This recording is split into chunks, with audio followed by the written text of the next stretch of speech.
Welcome back to another video. If this is your first time here, don't forget to like and subscribe to the channel, and you all hopefully leave a comment at the end. The unofficial sponsor of this video is Strong Zero and Ume Tsubushi by Sapporo. Alright, let's get into this. So, as the title suggests, it's about avoiding Chinese spies in Japan. I first came to Japan as a language student to learn Japanese in the year of 2022.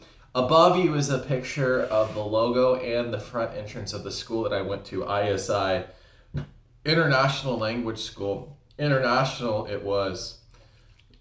Don't recommend going there. It's just an extended visa for tourism. So, when we first arrived to Japan in 2022, either we had to quarantine or we took the jab and could go right to class. I took the jab, not too proud or whatever to admit it, whatever. I didn't have to quarantine, so I went right to class and enjoyed myself. Didn't have to sit in a hotel room for 10 days. There were people from all over. We had Australians, Spanish dude, Californian kid, I'm American, couple other Americans, some Italians, I think I already said that, 2 Chinese kids in our class. Which leads me to the topic of this video. So the first Chinese kid, I cannot remember his name, but he was super cool. Like, he would go out and party with us, and he would drink and smoke, or he had a super cool personality. Like, he was laid back, man.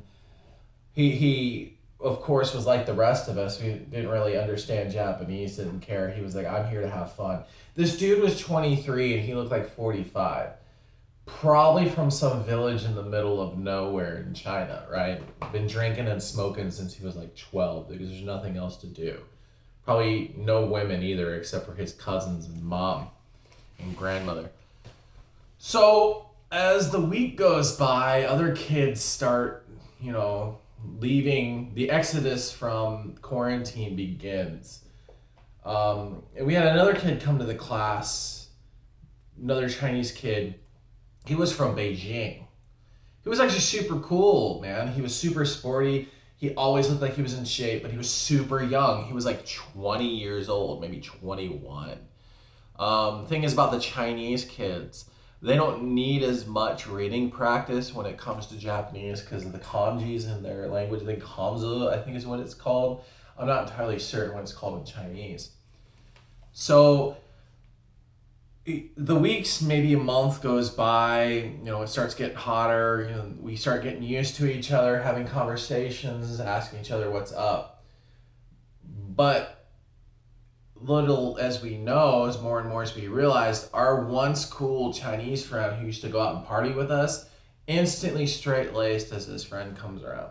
See, the Chinese, when you isolate them, they're cool, they're individuals, but as soon as they get around their homogenous group, or their whatever you want to call it, their in-group, instantly the light switch goes off and they'll snitch on each other, man. Probably reporting back to Beijing or something.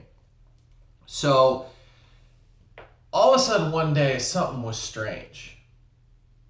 The dude who avoided quarantine, the Chinese kid, just something was off about him. So I sat behind him in the class and I couldn't put my finger on it. I just seriously sat there and analyzed it, and it just clicked on me. Dude was bigger, darker in the skin, longer hair, smelled completely different. Even the eye color was different.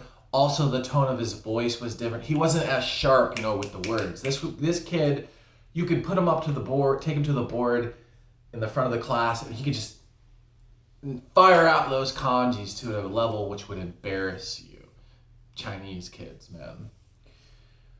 But, this day was strange. I swear to man, this kid was swapped out in like the middle of the night. It wasn't like a Monday or anything. It was like the middle of the week, like a Wednesday or a Thursday. So this kid, all of a sudden, one day, the teachers are discussing,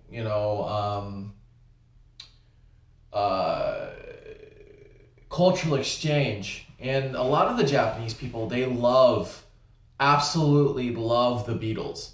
Probably not so much the millennials, but anything like 1991, pre that time, like they all can name a Beatles song, right?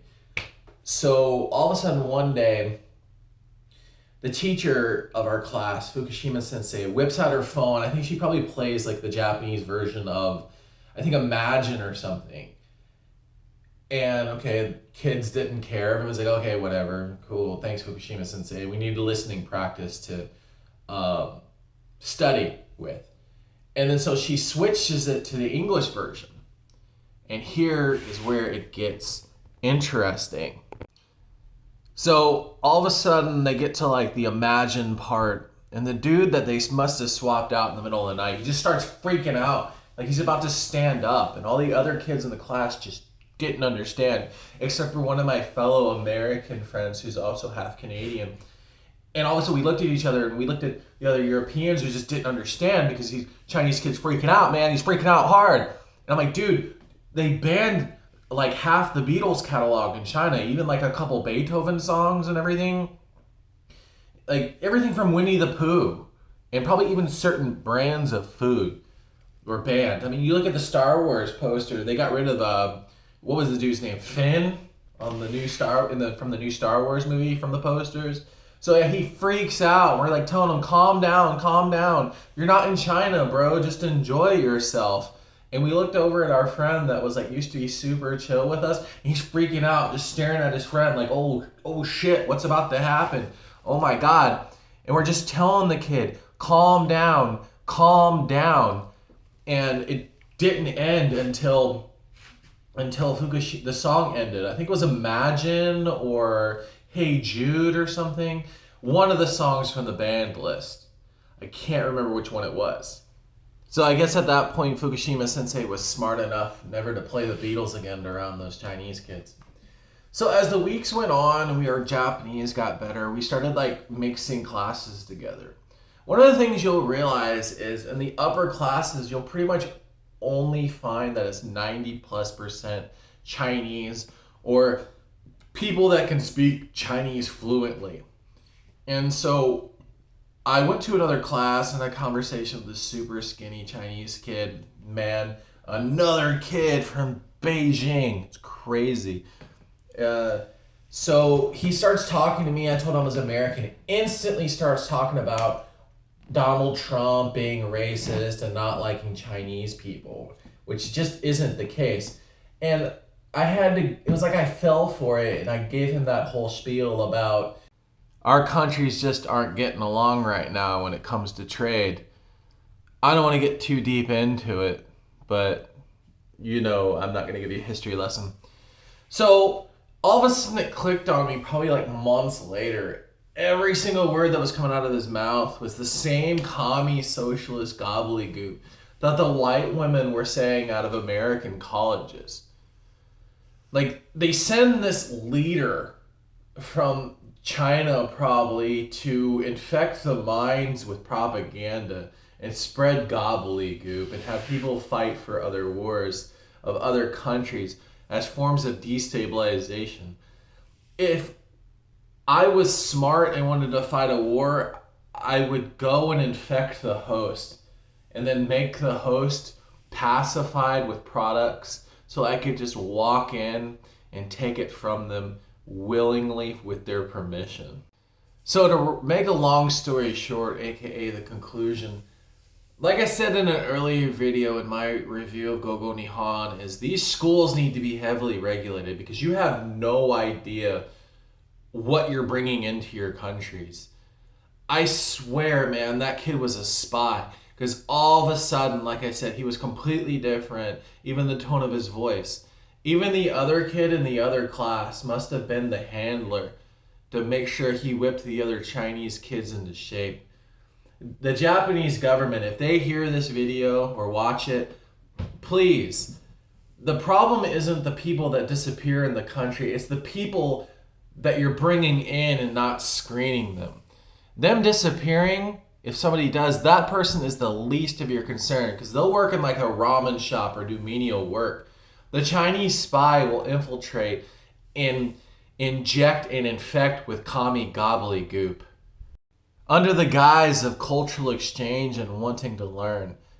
It's really ironic that the people in the upper echelon classes more towards N2 and N1 primarily tend to be Chinese. Really let that sink in. Until next time, thank you for stopping by. Like, comment, and subscribe.